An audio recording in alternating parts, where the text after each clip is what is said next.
আমি মিরাজ। শহরে থাকতে থাকতে একদম ক্লান্ত হয়ে পড়েছি। বন্ধুদের সাথে ফোন, সোশ্যাল মিডিয়া এবং সেই জ্যাম আর ভালো লাগছে না। এইবার ছুটিতে মামার বাড়ি যাব। শুনেছি গ্রামটা শান্ত, গ্রামের পরিবেশ অনেক সুন্দর। গ্রামে আসতে আমি একটু বিরক্ত, কারণ এখানে কোনো ওয়াইফাই নেই, ফোনেও নেটওয়ার্ক পাওয়া যায় না। সব কিছু কেমন আলাদা। মিরাজ গাড়ি থেকে নেমে আস্তে আস্তে করে মামার বাড়ির দিকে যাচ্ছে আর ভাবতেছে রাস্তা ভাঙা, কোনো গাড়ি নেই, মানুষ চলাচল কি করে করে। আরে মিরাজ, তুমি শহরের ছেলে হয়েও গ্রামে এসেছো, খুব ভালো করেছো। কত বছর পর তোকে দেখছি। আয় আয়, তোকে দেখে বুক জুড়িয়ে গেল। মামা, এই যে গরম, এই যে ধুলো। আর মামা, এখানে কি সত্যিই কোনো ওয়াইফাই নেই? ওয়াইফাই এখানে লাগে না।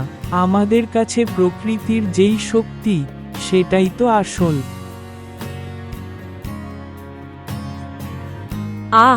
আমাদের মিরাজ খোকা, কেমন আছো? রান্না করেছিস?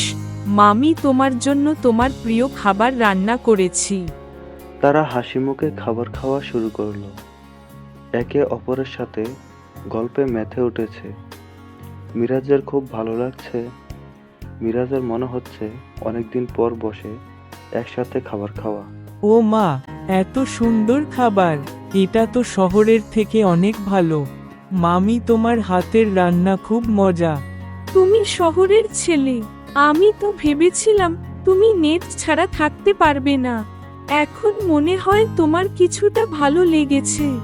এই শান্তি, এই পরিবেশ, সব কিছুই তো ঠিক ছিল, কিন্তু আমার এত ভালো লাগছে না। কেন জানি না।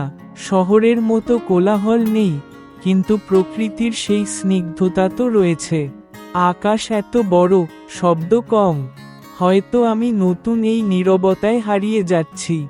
তো শহরের ছেলে, এইবার কিছু দিনের জন্য গ্রামে থেকে ঘুরে দেখো, তোমার ভালো লাগবে। গ্রামে আসতে মন ছিল না, কিন্তু এতদিন পর দেখতে এসেছি, হয়তো ভালো লাগবে। এখানে প্রতিটি দিনই নতুন। দেখো, এই পুকুর, পাখি, গাছের সুন্দর মুগ্ধতা, এগুলো শহরে কি দেখা যায়? না, দেখা যায় না। গ্রামে এত শান্তি।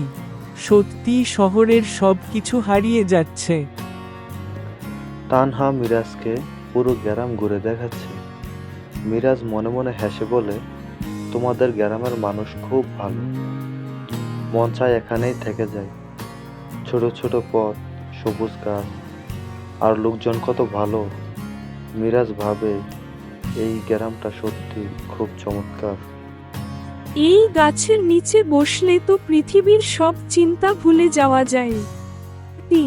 শহরে তো এটা খেলা হয় না। শহরের ছেলেরা লাটিম কি জানেই না। এই খেলাটা অনেক মজা হয়, খুবই সুন্দর। শহরে তো এইগুলা খেলা হয় না। মিরাজ খুশিতে নাচতে শুরু করে, সাথে তানহা তার মামা মামি সহ। তার আনন্দে মেতে ওঠে। আবার আসবো। এত দিনেও ভাবিনি গ্রামে এসে এত কিছু শিখবো। সত্যি গ্রামে এসে অনেক কিছু শিখেছি। সবার জন্য আমার খুব মন খারাপ হবে। তুমি আরো কিছু দিন থাকলে আমরা তোমাকে অনেক ভালোবাসতাম। তুমি আরো কিছু দিন থেকে গেলে পারতে। আমাদের গ্রামের সবাই তোমাকে খুব মনে পড়বে। তুমি আমাদের ঘরে ফিরে আসবে, কেবল বেড়াতে নয়, একদিন একান্তে থাকার জন্য। তোকে খুব মনে পড়বে।